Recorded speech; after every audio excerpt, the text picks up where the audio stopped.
be showing you how to put 5th gen mirrors on a 4th gen. It's pretty simple. Start by obviously removing the door panel.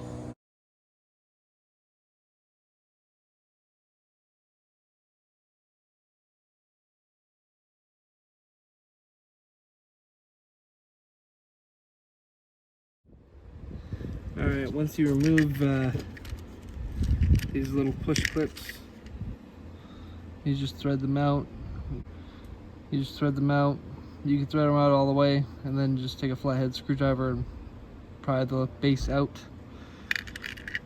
Then you remove one Phillips head, number 3, from right there.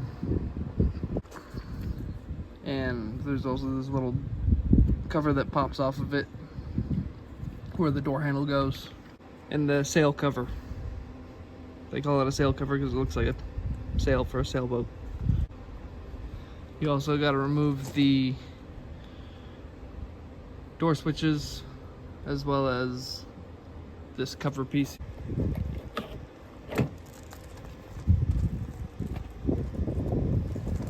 Lift up. Comes right off. There should be 3 nuts holding your other mirror on. So you take the 3 nuts off.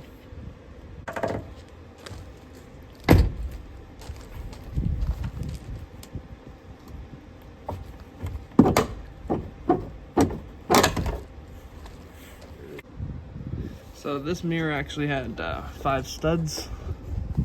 It had 2 down here, as well as the 3 stock mounting ones for the 4th gens. But this mirror is a little bit longer, which means you got to do a little cutting on the door, or you can get door from a 2023 or a door repair panel from MOPAR for about $100. But that means you got to drill out all the spot welds on the door and re-weld it and repaint it, all that hassle. This is sort of just a video of showing how I can prove that these 2023 mirrors will fit on the 4th gen. Alright, so what I did is I took the stencil, if you would, and marked wherever this thing needs to be cut on the door, and I just cut it straight with a angle grinder.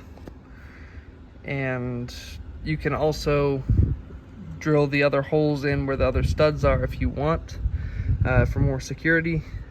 You'd be drilling them down here. You drill them from the inside of the door, and one of them would come right through here, right through this support bracket, and then the other one right about here. So what I did is I got the base model mirrors, no electrical connections, no nada. And this is the stencil I was talking about. It's just a foam buffer to keep the noise out. So you see, I removed these 2 studs. On the driver's side, I do have them drilled through. This side was more of just minimal as far as drilling. So this is the stencil that I held up. All right. So I held this up to the door here, and it sits in there really good now. So this is the stencil, the buffer, whatever you want to call it. So I sort of just held it up to where the holes are, right here. One hole right here.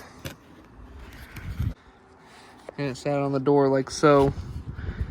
So I knew where the indent was and where I needed to cut it. So I just chopped the door a little bit.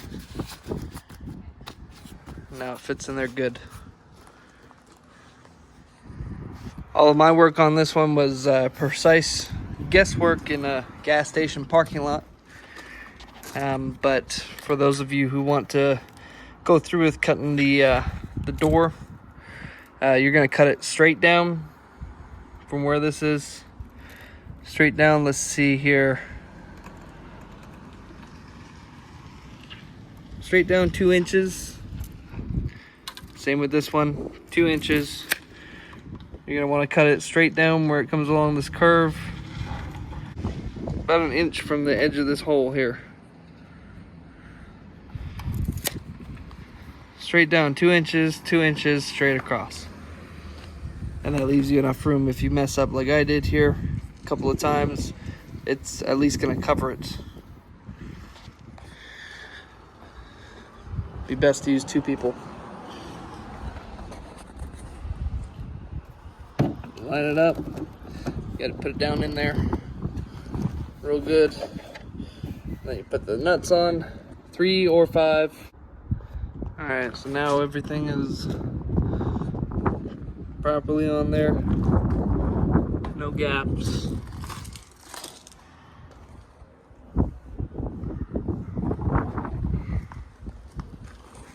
That's how you do it. And you can slide them out if you want.